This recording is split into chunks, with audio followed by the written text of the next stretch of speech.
I want you to come home next Saturday. Mom, I can't come home that weekend. Mom. You know, he's willing to go on vacation with someone else's parents. But not to see his own. Besides, what kind of a girl is called Max? Huh? Maybe it's a boy. My name is Mira Nair and I'm an independent filmmaker. I produce and direct my own films for, I don't know, more than 20, 30 years now. And I have 3 homes. I live in Kampala, Uganda, and I live in New York City and in New Delhi, India. My sort of mantra in life is, in terms of my films, is if we don't tell our own stories, no one else will tell them.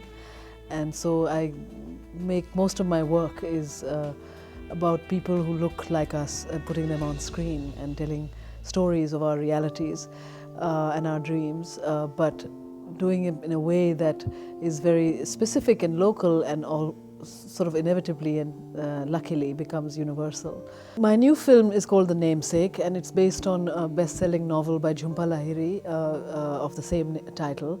And it's a 30-year saga from the 70s till today in Manhattan, from about an Indian family, a young professor and his wife who leave Calcutta in the 70s and come to New York City, where it is hard to adjust after their network of family and friends in Bengal, and how they have adjust to this American life and have their children, and their young son is called Gogol, played by Cal Penn, and who is of course overtly American. Ma, this is Maxine. Max, this is my mother.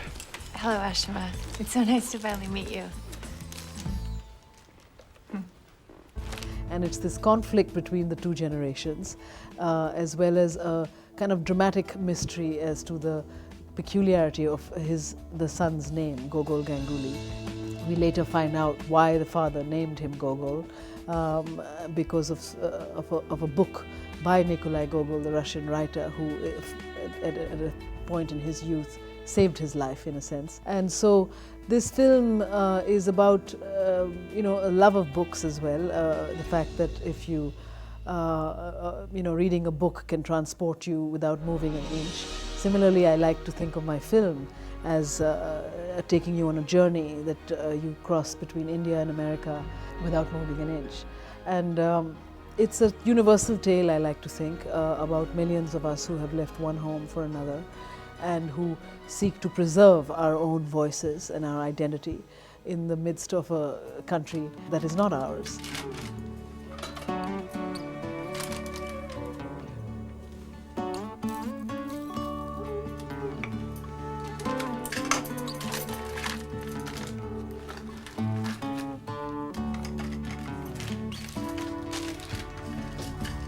I think the task of a director is to make, firstly have something to say, and then to make everyone bloom, the people who are around you, from the actors to the team, to take you further into making what your intention is as clear as possible. But my feeling, I like dense films, I like a sort of circus of life, I love the ensemble in my films, and my feeling is very much to have every scene and every frame do more than one thing at every given moment. It propels the action, it increases the layers of the story. So that's just my personal style. My belief is if we don't tell our own stories, no one else will tell them. And I am tired of having our realities, if they are ever told at all, but made by people who don't belong in them. I live, for instance, in East Africa, and I'm tired of Africa being represented by people in a very general way, usually white folks in the center of these large epics that are based in Africa. And you don't even know which country you're in. They always call it the Africa continent, as opposed to Uganda or Kenya or Tanzania or whatever. And so with that in mind, I started a film school called Maisha in Kampala, Uganda, about 3 years ago, with the mantra, if you don't tell your own stories, no one else will. And we give about 25 fellowships a year to students from Kenya, Tanzania, Uganda, and Rwanda, as well as students from India, Pakistan, Bangladesh, and Sri Lanka.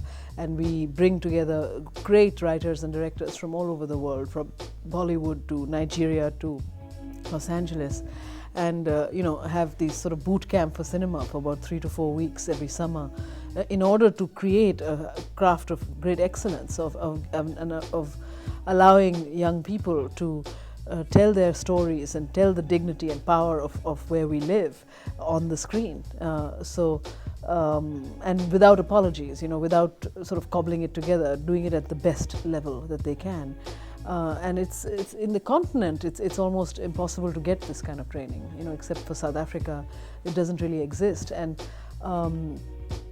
I think that it's about time that the dignity and power of those countries come on screen and made by those who live there rather than those who live out there. I believe that my work is to make films and your work is to proclaim about them. I don't really make it my business to think in grandiose terms, and so my work is just to keep on working and to keep bringing these stories to our lives and to tell them as excellently as possible, and to make it not feel like homework, to make it feel like a journey that I take you on. And in the process, you realize that, those whom you thought of as the other are actually as human as you and me.